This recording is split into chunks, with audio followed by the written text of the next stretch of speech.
Yo, movie fans, welcome to Vegabomber Land. That's right, I'm your boy Vegabomber telling you now which were my most enjoyable movies of 2014. These are my top 10 lists. You know, you're starting to see a bunch of these right now from all the other fellow movie fans who are also talking about theirs. Well, here are mine, and I think I might have a few different things on here because, well, I don't know. Everybody has different taste. So here we go. Here's my top 10 for 2014, and these are the movies that I thoroughly enjoyed. In fact, let me explain it a little bit.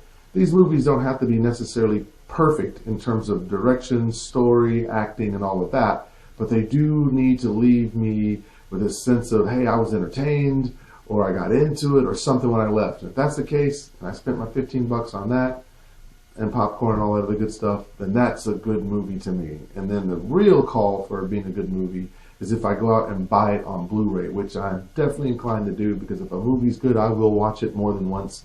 And why not? In the comfort of my own home on my big screen, right? Sure, absolutely. So here they are, without further ado.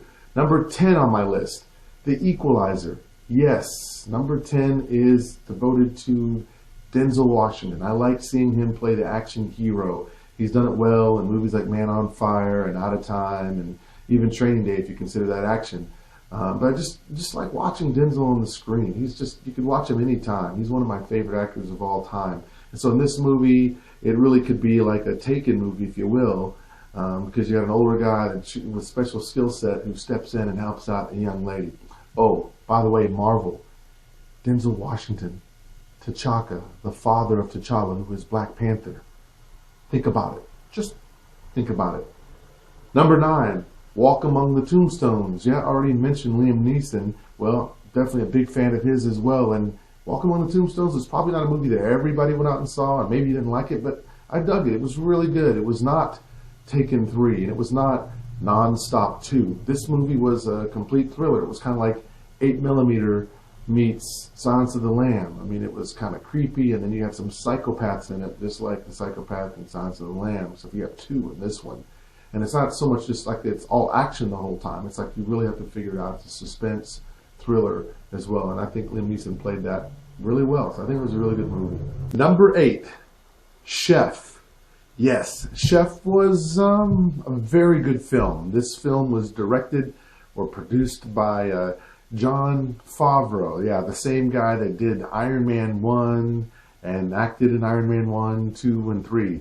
Yeah, who would ever guess the guy from Swingers, who was somewhat of a chump, ends up making a movie about a guy, a chef, who eventually goes and starts his business with a food truck. So if you're a foodie, if you like to eat out, it'll draw you in, but even more so, just the music, the soundtrack is incredible on Chef. I mean, you're seeing, who doesn't like food, right? But you're seeing food being cooked, prepared well, you're watching people, and you can easily just imagine yourself eating it. Just don't see this movie when you're hungry, because it will definitely get you there.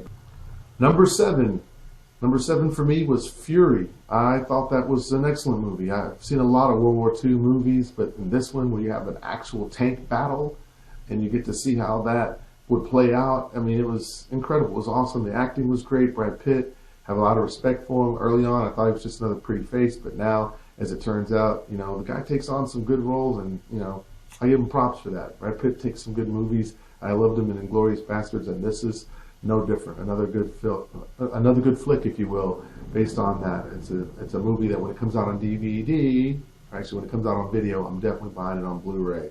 Number 6 is Gone Girl. Now, I went to go see this movie just based off of the trailer. I didn't even know that this was a book at first. And as it turns out, it was another chance to see Ben Affleck before he becomes Batman, and he's definitely jacked. He's definitely got the size to play Batman. I think I can get with that. That'll be good. But he doesn't steal the show for me on this one. I think it's Rosamund Pike, who I first saw, the first time I saw her was in Jack Reacher last year, I believe it was. And she did a good job in this one, but she really ups the ante in this one. Her acting job is incredible. She's like a Sharon Stone in Basic Instinct type, and she nails it. I mean, she makes this movie interesting, and just the storyline itself is a good one on Gone Girl. So if you've seen Gone Girl, you know what I'm talking about, and that's probably one that I'd get on Blu-ray as well, but we'll see. Number 5, now we're getting into my top 5. The top 5 movies from Vegabomber for 2014. These are These are even a cut above the ones I just mentioned before.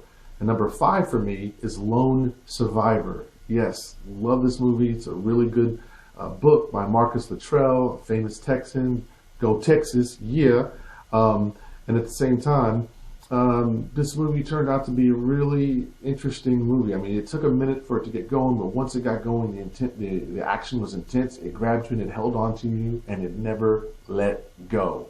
Good film, good movie, good story. I love the whole thing. Mark Wahlberg, here he is playing, here's a man that's of a small stature playing a movie about a man of big stature. It didn't even matter. It was the stature of the film. This film, to me, it rocked, and so it made it in my top 5. Number 4, Captain America 2 or Winter Soldier. Saw this movie, really didn't think Cap 1 was that great, but this one was excellent. It was kind of like a Jason Bourne. He turned Captain America into something like that, which he could, because he's just somebody with a super soldier serum in him, and definitely highly trained in combat. So this works to play him like that. It's not higher on my list because I really just didn't like the Falcon. I felt like it was okay. And I guess they're trying to include African-American sidekicks in there, but as a sidekick, I'm not going to run out and try to cosplay as Falcon because he really wasn't that great in this movie. He got his wings taken off and he was nothing. So for all of that Anthony Mackie magic, it really wasn't as overstated as it could be. Number 3, now we're in my top 3 for the year. Number 3 would be Get On Up. Yeah, starring Chadwick Boseman, Mr. Black Panther himself, and thank God there's a Black Panther movie coming out, because maybe then we'll actually get to really see a kick-butt African-American lead on a movie other than just Denzel Washington as Equalizer. This will be great. So Chadwick Boseman, he's the star of Get On Up, and this movie is the story of James Brown. James Brown's an icon. This is now the second icon that Chadwick Boseman has had to play, and he did an excellent job at this movie. I mean, think about it. It'd be easy to mess this one up, because if you try to talk like James Brown or sing like him, his voice is so unique, while wearing those bright colored clothes and having the pressed hair and everything, it could look pretty corny fast. But no, Chadwick Boseman owned that role. If you thought 42 he was just okay, there's no way you can watch this one and think he's just okay. The guy's on another level as acting, and I can't wait to see him in Black Panther 2017. Number 2. Now, this movie was my number 1 at the halfway point of the year, but it got knocked down by another movie. But number 2 is XMen, Days of Future Past. Now, when you consider how this movie should have imploded, because you're dealing with some crazy storylines from X-Men 3, and you're dealing with an old cast and a new cast, and then you throw in some time-bending stuff. Either time-bending films work, like Luca, or they don't. And as it turns out, the time-bending worked, the old cast, new cast worked, the acting was good, the story, the plot, the cinematography, everything in this movie was great. I loved it, and it was a superhero film. How about that? But now, the movie that I think that I enjoyed the absolute most in 2014, that I already have on Blu-ray, and that I've already watched several times, both in the theater and here at home on my big screen, Dawn of the Planet of the Apes. Yes, thoroughly enjoyed this movie. Saw it 4 times in the theater, and I've watched it at least 3 times now that it's out on Blu-ray. This movie was excellent. I mean, Rise of the Planet of the Apes was a pretty good movie. I thought it was alright, but this one, mind blown. Way better than I could expect it. After a while, it just became the Andy Serkis and Toby Kebbell show. I mean, all I was caring about was Caesar and Koba. I mean, just that dynamic going on between them. I almost didn't even pay attention to the movies. I almost forgot that Gary Oldman was in it. I was just so drawn in. And then the story, excellently told, well acted, and then the action. I mean, when you see apes on horses, of course, and just some of the imagery was incredible. I still think about that tank scene where Koba's on the tank scene, and the gunner's turning around, and the Turk's turning around. He's sitting there throwing guys out so he could jump in and take control of the tank. I mean, some of the visuals are still etched right here in my head. But you might say, well, of course, you just saw the movie several times. But it made me want to go see it again. So this movie, Dawn of the Planet of the Apes, definitely, hands down, my number 1 movie of 2014. So that's it. I'm your boy, Vegabomber. What did you think? Were those some good movies? Did I leave some movies out? Am I a knucklehead? Did I forget some stuff?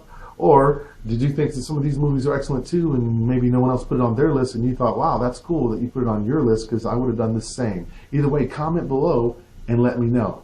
And for now, I'm Vegabomber, and I'm out. You.